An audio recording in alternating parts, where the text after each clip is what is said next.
when Moses has this conversation with God, Moses says, well, if I go back to the Israelites, who should I say talk to me? Yeah. Right? Yeah. So it's asking God, who are you? Yeah. And God just says, I am who I am. Yeah. And that's it. Yeah. In Psalm 113, that you have made me so fearfully and wonderfully. It was hard for me to believe first. Wow, yes, of course. Because I grew up, a certain portion of my life, I grew up with this idea, I'm not beautiful. Therefore, I have to do certain things in order to be valued.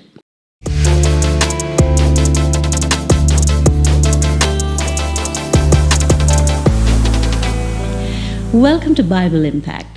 We are in this series, New Year, New Hope, and we have been looking at 4 words for 2025. The first week we looked at the word obedience. Last week we looked at the word prayer. And this week we are looking at the word identity. And to talk about this topic, I have my good friend Irene with me. She is actually the perfect person to talk about this because Irene is a certified counselor and she's a mental health coach. So we know that you have worked a lot with people and you have a lot of experience to talk about this particular topic. Irene, I just want you to go ahead and introduce yourself a little bit and then we can get into the topic. Oh, interesting that you would say, please introduce yourself, because this is exactly what I wanted to use as an illustration on like a quick snap of your identity. It's like when you come into a group of people, you're at a party, you meet a new person that you've never seen before, and they come up to you and they go, oh, wow, who are you? Right? And then you have to come up with a really fast answer, and you have a few seconds to make a good first impression. And you want this person to know as much as possible or whatever is most important so that they can identify you. Not just then, but the next time you meet them. They're like, oh, wow, that's that lady that is so-and-so. Right? Wow. So here I am. Okay. So you know my name. Yes. And from there, I have to say, I think what gives me authority to talk about this topic is maybe not so much what I studied, but maybe what I experienced. And I think and I hope that that will make this a lot more authentic. I grew up as a missionary child, and my family traveled a lot, and we moved twice across, to another continent. In those days, that was extremely rare, but it meant when I was 7 and going to grade 2, we moved from Austria to Canada, and I did not speak a word of English. I was in a class of only English speakers, and I didn't understand anybody. I didn't understand the teacher. In fact, I knew the teacher knew German, but she was not allowed to talk to me in German. Wow. So I felt that was really mean. And I felt extremely isolated. Nowadays, it's totally common to have children from all kinds of nationalities in one classroom. But back then, I was seriously the only person that did not speak the language, and that came from another country. So first of all, that made me, in one way, very interesting, so that people would, and the kids would ask me questions. But because I couldn't speak the language, I was just totally isolated, and I couldn't really communicate. So that made it very, very hard. And I came from a very safe and secure childhood where I felt very free and very exuberant. I was a very happy chatterbox. And then I went to the total other extreme of like not even being able to communicate. So that was a really harsh breakdown in my identity. I really felt like I do not belong here. I just did not find any connection. Now, I grew out of that. I learned the language really fast. I was very motivated. And we lived in Canada for 4 years, which was just long enough to make me super comfortable there. Wow. And to find a home there. But then after 4 years, we moved back to Austria. And for practical reasons, I actually went to school in a small German town. And my parents chose that. They thought that academically that would be the best fit coming from Canada. So I went to a German school. And again, I was the only person that was a foreigner, relearning my German language. I had terrible grades in the first half year. I basically just failed every test. And it was just devastating. I was just in pieces. I just did not know who I was because I didn't fit in. And so that was a huge, huge crisis for me. Also, what was significant is that I always tried to hide because people were so interested in what I was and who I was and how I was and where I came from. But all of that just didn't even make sense to them because saying that my dad is a missionary was like, well, what is that? And I wasn't at an age where I could really explain that properly. So yeah, that was very, very, very tough. And so I felt like I had to hide certain things because I couldn't explain them. And I always felt like I was kind of on the defense. I was hiding, I was withdrawing, and it caused, I would say, a real identity crisis. Yeah. How old were you at that time? Well, the first time we moved, I was 7, and then the second move was when I was 11. Wow. So I was a preteen. Yeah. And that made it really, really hard. Yes. So, talking about identity, who are we? Right. Who are we? To put it in a short statement, I would say we are the sum of everything that we have experienced, that we have loved, that we have cherished, but also what we have hated and have despised. And knowing who you are is also knowing who you not are, who you don't want to be. That's good. That's good. To, cut that off and just say, no, that is not me and is not going to be a part of me. It's very good to know that. Yeah, so it's first of all, all those experiences. I also find it extremely fascinating that children who, for example, are adopted have such an incredible drive to find their roots. We want to know where we come from. Right. Our heritage is a big, big part of our identity. Yeah. And even information from your parents, what it was like before you were born, is so important. And even before then, to know that God had this idea of us before we were ever created. That's right. There's this beautiful verse in Psalm 139 that I just want to read here.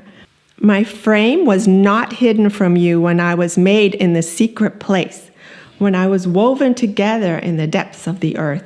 Your eyes saw my unformed body, and all the days ordained for me were written in your book before one of them came to be. I find that so mysterious, and it is so cool that we can actually know the God that wrote that. That's right. And that had all this imagination about us. Yeah. I just think, wow, that is so cool, and it's so exciting. Yeah. And he says that he knew us before he created us. Yes. That I find is fascinating. It is super fascinating. It's like God already had this complete picture of what I was going to be like. All our days. Exactly. Yes. He already knew. And I just think it just makes us so valuable and so worthy of, just appreciating ourselves. Right. And honoring the fact that, God was so intentional about making us. Right. Yes. And what makes us go away from that concept that God has known us before he created us? And like you said, that we are valuable in his eyes. We have worth. Mm-hmm. But so many people grow up without this worth. Mm-hmm. This idea of I'm worthy of love. I'm worthy of these things. Exactly. A lot of people grow up with that.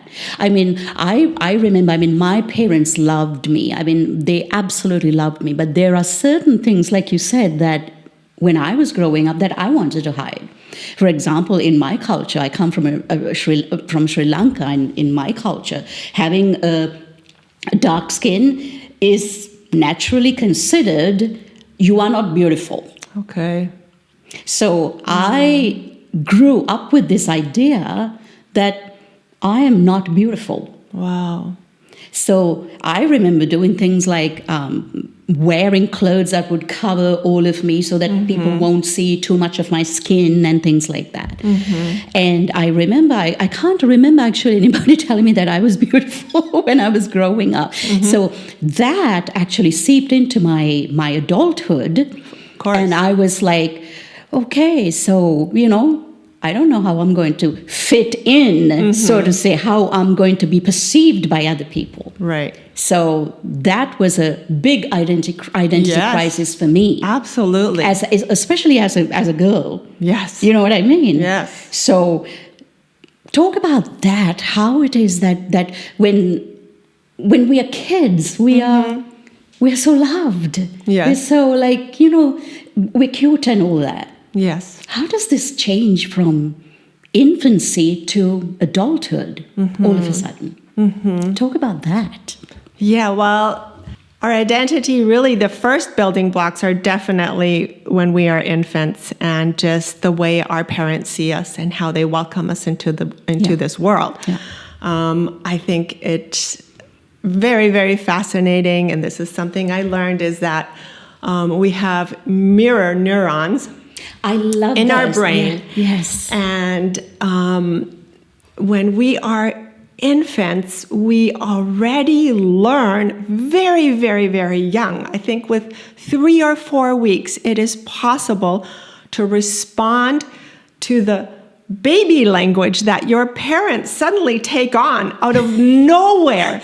Right. They start talking weird and strange, make weird and funny noises to communicate with this very, very newborn person, that is so unique and so beautiful. And they find a language. They find a language to communicate with you. Right. And the baby responds to that, and you can, you start to smile at 3 and 4 weeks. And you realize that if you smile, your mother or your father or whoever is involved with you at the moment responds to that. Yeah. And that's the beginning of communication. Wow. And it is the very first reward system. Because you can produce that in another person. Wow. And your baby is so fixed on your face. It is reading you. And it is fixed particularly on your eyes. It just looks into you, and it knows if you are, just head over heels in love with him, or if you reject him.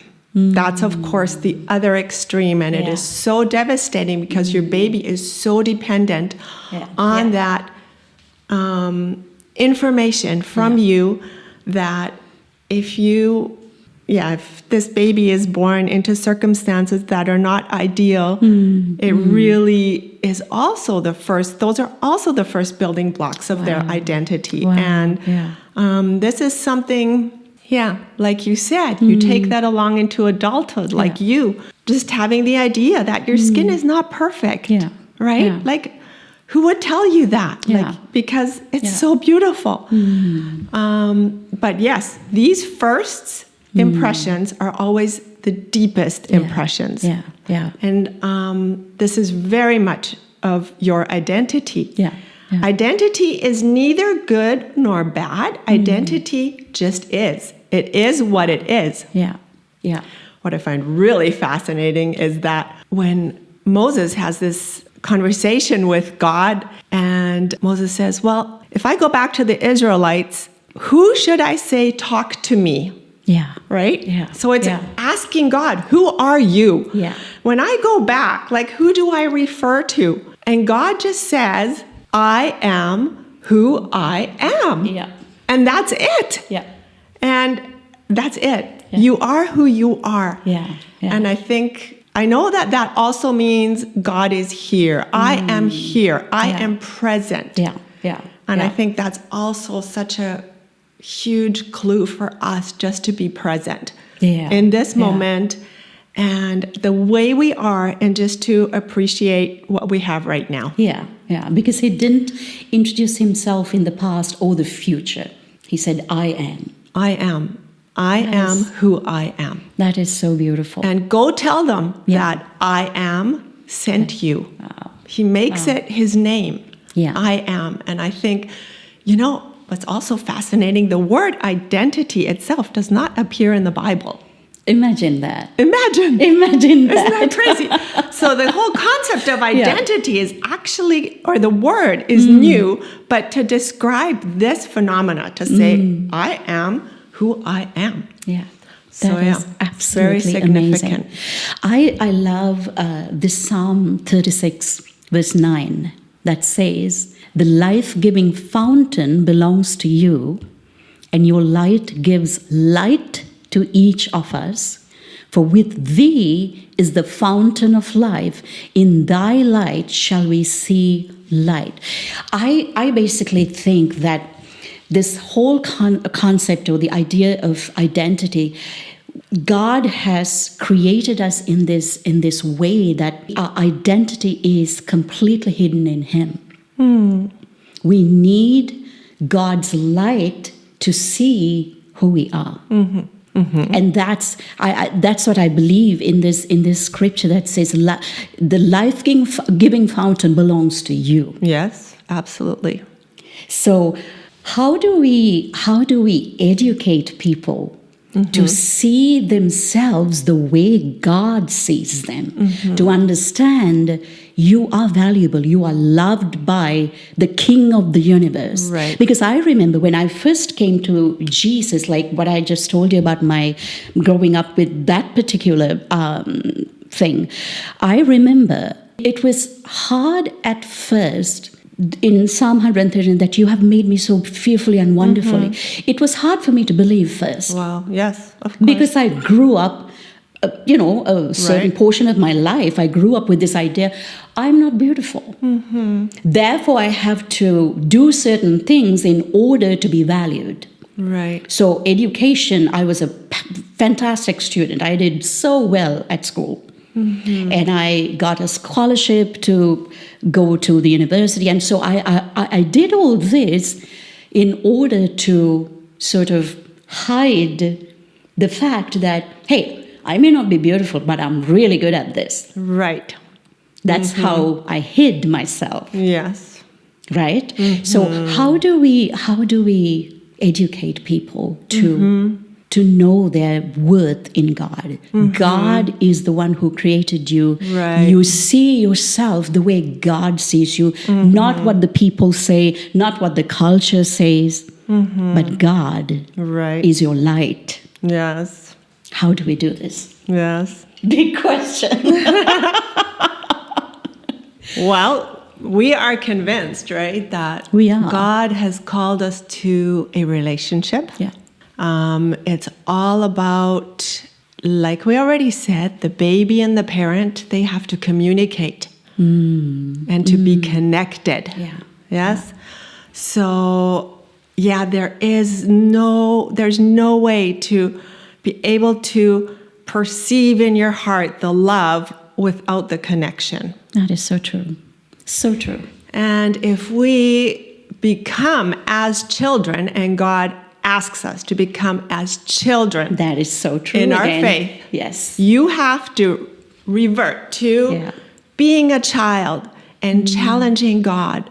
How do you see me? And you get into conversation with this God that you want to get close to. I really believe he needs to tell you, and he will. Because to rewrite your story, it takes an encounter. Right, exactly. I haven't really experienced that people can really only fully integrate it into their whole being if they have just used their mind to try to comprehend that. I really think God is a God of our heart. And communicates to us in such a lovely and such a personal way. But we have to expect that. That is right. And because we don't use that language very much as adults, it's tough. And it has very much to do with awareness, like just becoming so aware that God cannot not be here. That's impossible. And we start often our prayers by saying, God, please come. And I just think, how can he come if he's already here? That's right. And I insist and I believe he is here. Like there's no more coming because he is already here. And in every circumstance, I just think, wow, God, you are so in this with me. And this is exactly how I feel and think that we can, through the grace of God, experience this divine intervention, to rewrite our story and to rewrite these building blocks in our identity. And this is possible for God because he says, unless you have another question in between, but otherwise I would go to one of my other favorite verses, which is, go ahead. Therefore, if anyone is in Christ, he's a new creation. All right? Old things have passed away. So there are old things. We're talking about old things. That's here. Amazing, they are there. And you have to acknowledge that. There's no point in trying to hide things.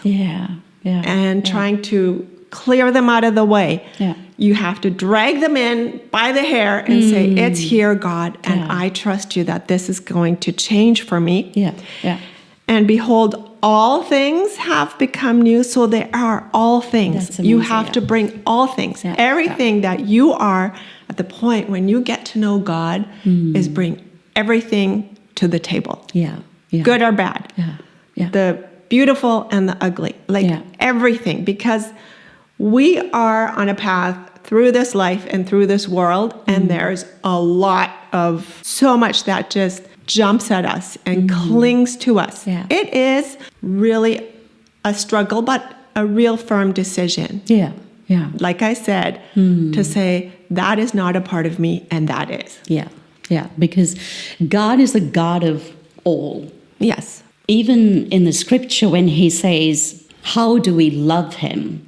He says, with all your heart, with all your mind and your soul and all your strength. It's not a half-hearted thing. Right. So in the same way, I guess God wants us to bring all of me, all of us to him.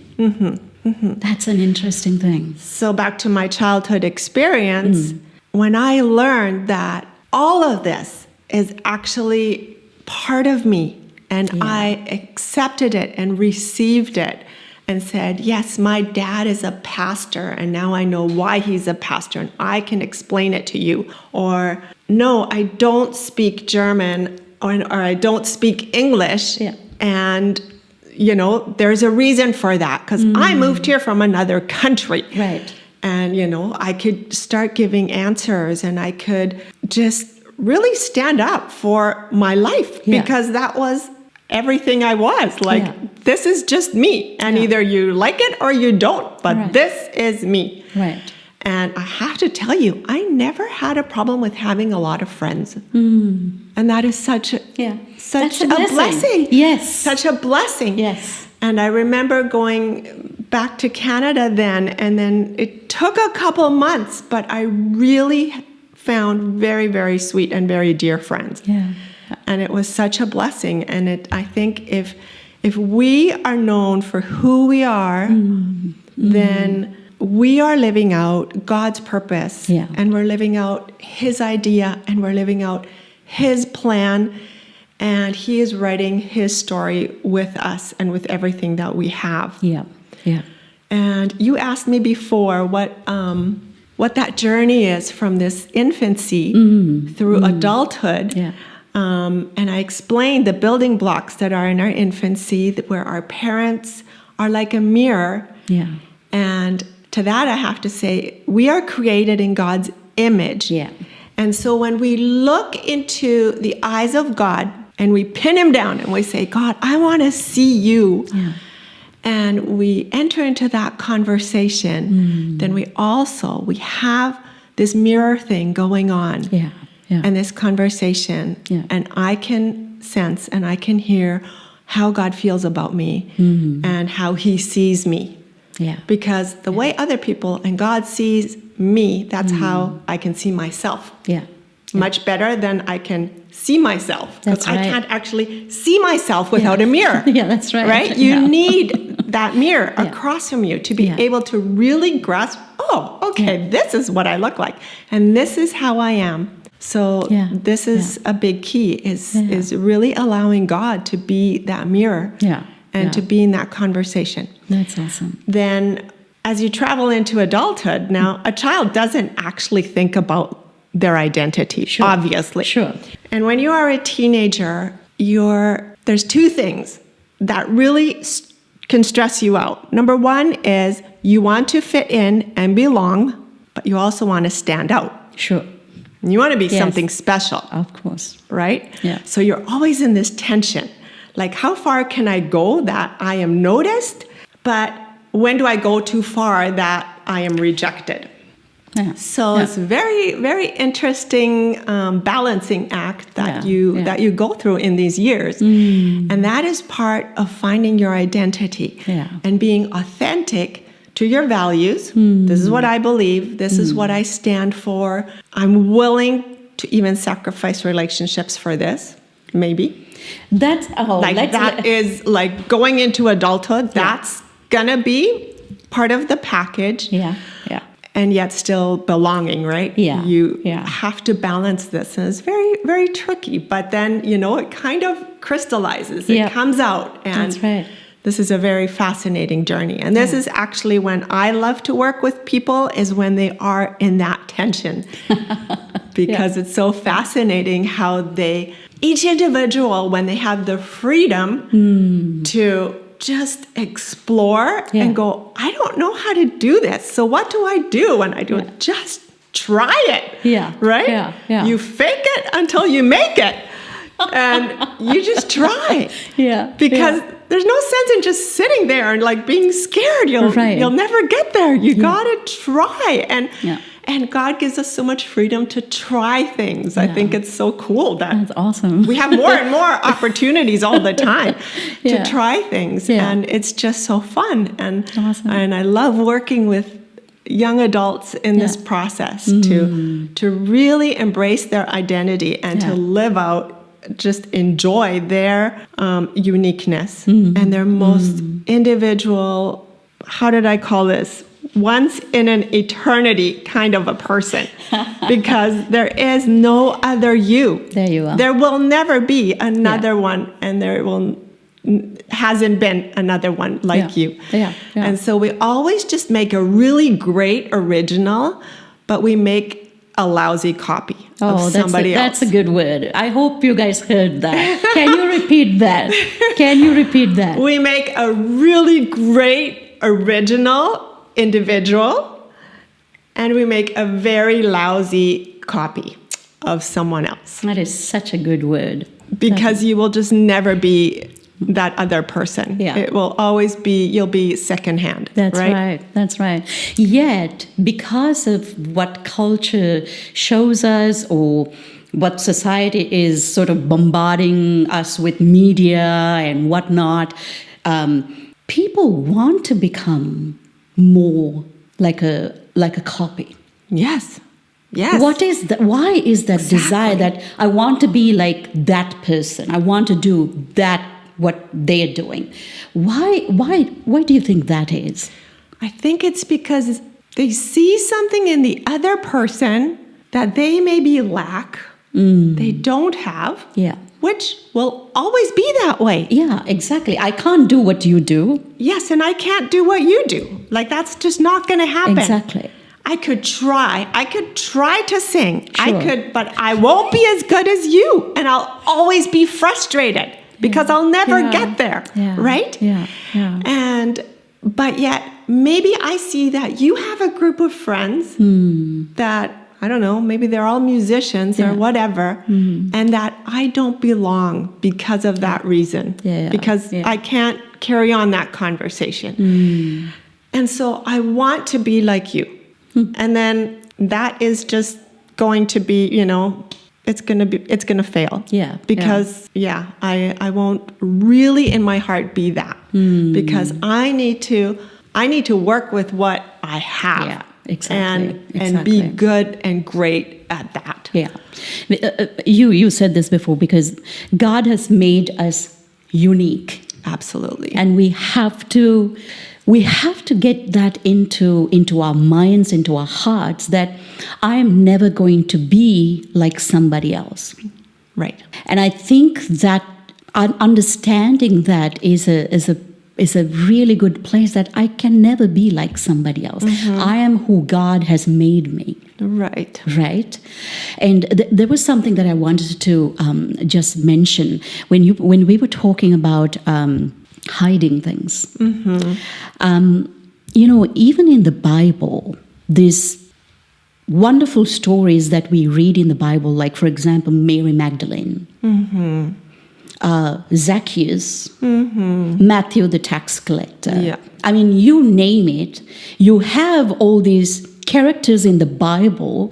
Their past is written in the Bible, but also their transformation because of Jesus. When they identified that, when they got to know who they are in Jesus, who God made them to be, their lives became something completely different. But the fascinating thing is that God didn't omit the past from the Bible. It is there for everyone to read, so that we can be authentic. We can have this idea that we can be authentic with, like you said, what we have. There is nothing we need to hide, because God sees it anyway. Yes. Right? Yes. So I find it interesting that God is not shying away from putting the real stuff in the Bible for everybody to read. Right. I find it's like in the book of Psalms. I mean, it's not all this bed of roses, everything is happy and clappy,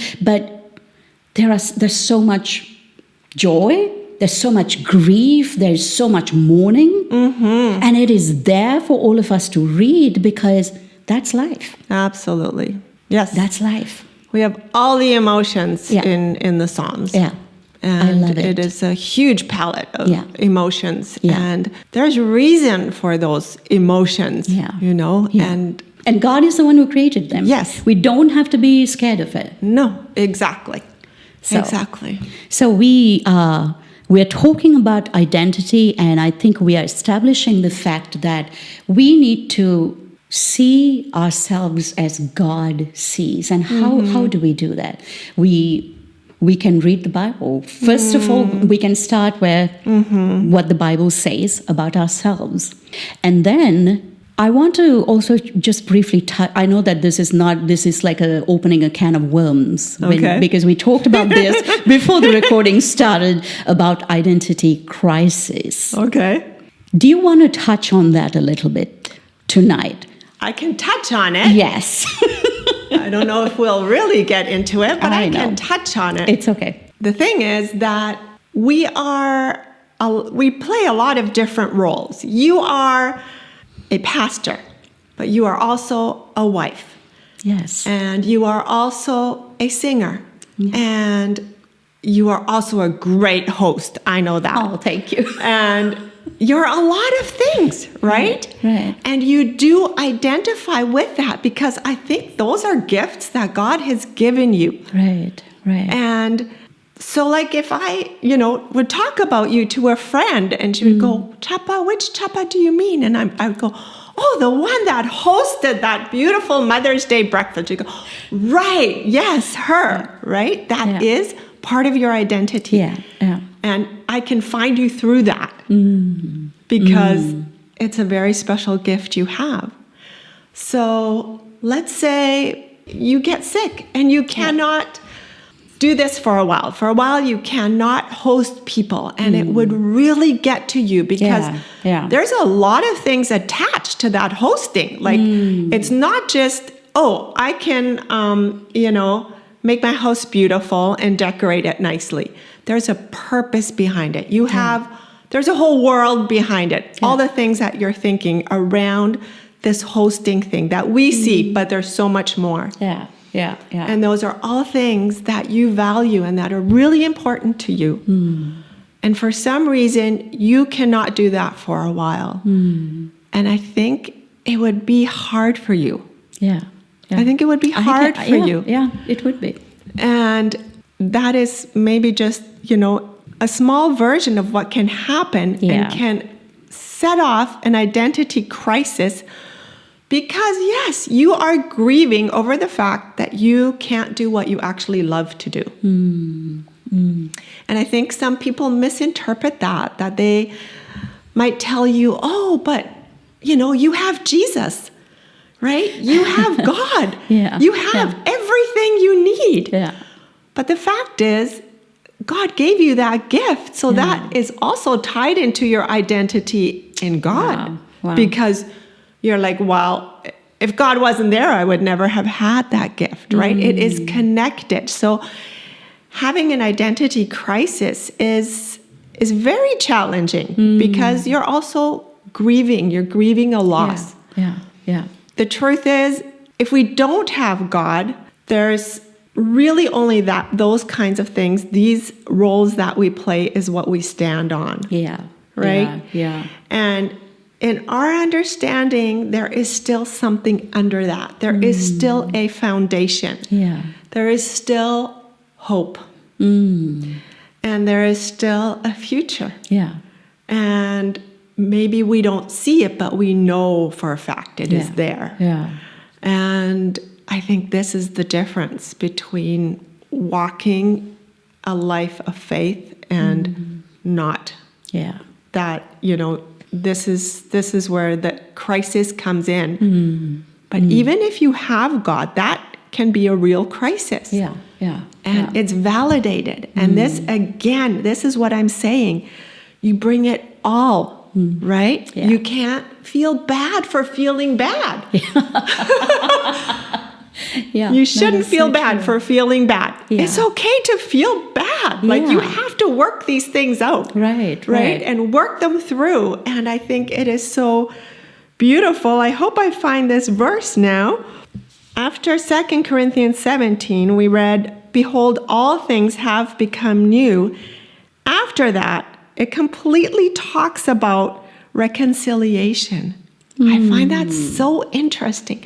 Wow. And so all these things, and that is a huge part of my practice, is being reconciled to your failures, being reconciled to the things you messed up. We mess up. We make wrong decisions. We make fast decisions often, and more. I feel there is such a pressure, to live faster. If you live faster, you have to make decisions faster. And sometimes I notice now that my decisions are not well thought through. That I think, I know better than that. If I had just had an extra day or an extra week to process that, this wouldn't have happened. And then, there are consequences for those decisions. Yeah. And then we have to be reconciled back to the path that we want to walk. Like you go, okay, this is not cool. I don't like the consequences of this, but it's okay. I can be reconciled. And like there is so much in that whole concept of reconciliation. There is no other religious structure that offers so much grace. There is nothing out there that can, compare to this grace that we have to be reconciled to perfection. Like perfection. That is just so outrageous. Absolutely. And you don't have to live a life where you're always like compromising, go, well, that didn't go so well, and oh, well, we'll just do it this way. I really feel God is just in his love and his grace. He brings us back to the place where we're like just so good with everything and reconciled to our circumstances. That's right. And we can be, just completely content and in a good place. That is so good.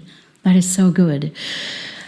We have been talking about this topic of identity, and I know that this is not something that we can cover the whole gamut of this topic. It's not easy to cover in one podcast. Maybe we should do 2-3 other episodes of this. But thank you so much for bringing your experience and your expertise into this conversation.